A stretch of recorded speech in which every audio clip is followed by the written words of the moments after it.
Laplace transformation of a function which is divided by t। अब अगर F T का Laplace transformation पता हो और उसको टी से डिवाइड कर दिया जा रहा हो तो टोटल लाप्लास ट्रांसफॉर्मेशन कैसे निकालेंगे, मतलब डिविजिबल बाय टी वाला फंक्शन हमें देखना है। तो यहाँ भी यही चीज होनी चाहिए, let f t equal to given हो, गिवन और to r can be separated or can be separated from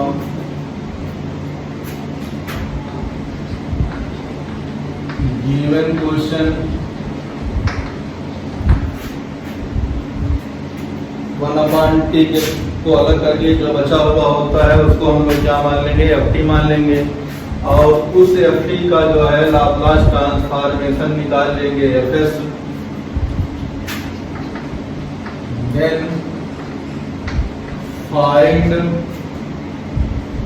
Laplace transformation of f t equal to f s. ठीक, अगर इतना कर सके फिर इसी से जो है अगले में होगा then find f u.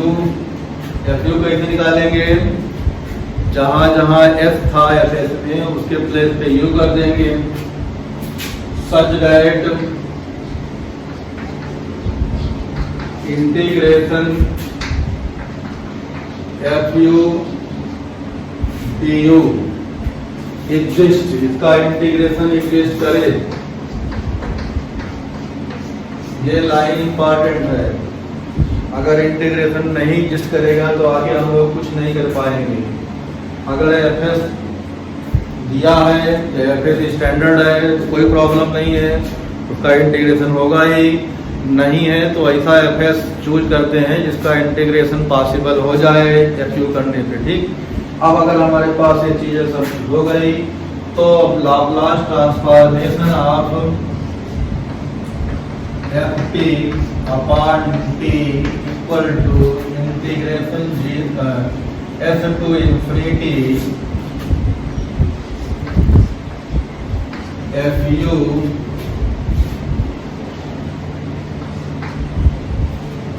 T u. ये हमारे पास डिवाइड बाई टी के लिए जो है क्या है, फार्मूला है। तो ये हमें लगाना पड़ेगा, फार्मूला समझ लो, देख लो। अगर कोई ऐसा फंक्शन या क्वेश्चन दिया गया हो जिसमें एफ टी जो है क्या है, एफ टी 1/t को छोड़ के बचे हुए फंक्शन को नाम दे देंगे एफ टी। एफ टी का जो है लाप्लास ट्रांसफॉर्मेशन निकालेंगे जिसका नाम एफ एस होता है। अब फिर एफ एस को एफ यू बना देंगे।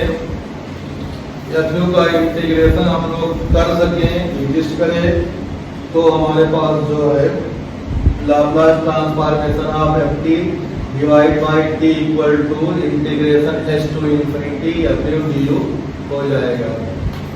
अब इसके ऊपर क्वेश्चन देख लेते हैं।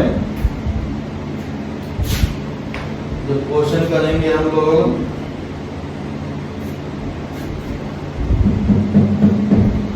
क्वेश्चन करने के लिए जो है ऊपर वाली चीज तो हट जाएगी।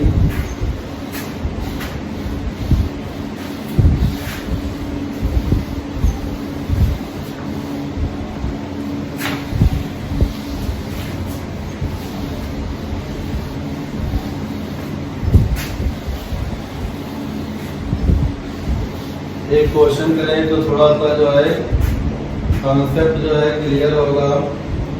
हमारे पास कोई क्वेश्चन दिया गया है, find Laplace transformation of sin t upon t। तो Laplace transformation of sine T upon T, ये हमें निकालना है। तो क्वेश्चन उसी फॉर्मेट में है। साइन टी का जो है हमारे पास जो है लाप्लास ट्रांसफॉर्मेशन जो है नोन है, और 1 अपान टी को छोड़ के बचे हुए फंक्शन को हम लोग क्या मान लेते थे, एफ टी मान लेते थे। तो let f t equal to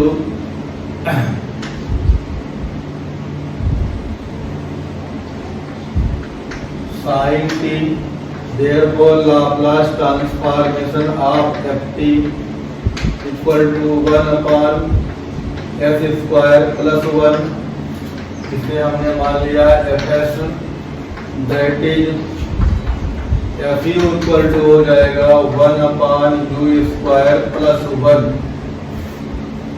यहाँ पे ध्यान देना कि fu हमारे पास आ गया 1 upon u square plus 1।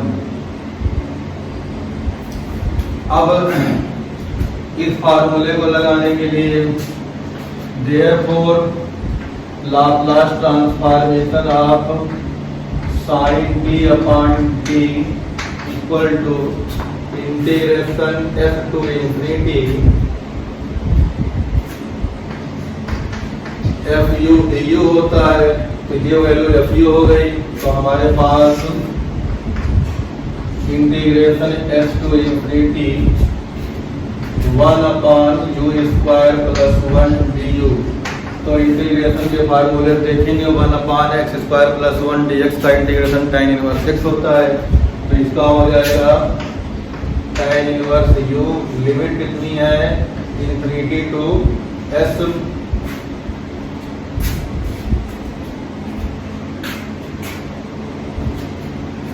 Infinity limit नहीं होनी चाहिए।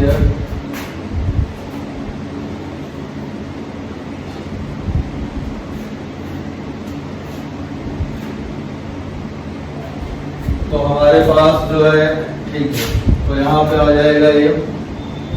तो अब आ जाएगा tan inverse minus infinity, tan inverse infinity minus tan inverse s, इसकी वैल्यू होती है pi by 2 minus tan inverse s होती है।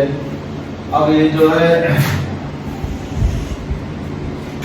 therefore Laplace transformation of sine t upon t equal to pi by 2 minus tan inverse s, तो ये हो जाएगा cot inverse s equal to tan inverse 1 upon s।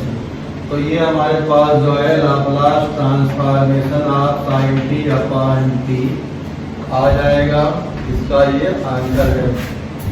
तो divide वाला हमने एक जो है रूल पढ़ा, रूल का एक क्वेश्चन में एप्लीकेशन कर लिया।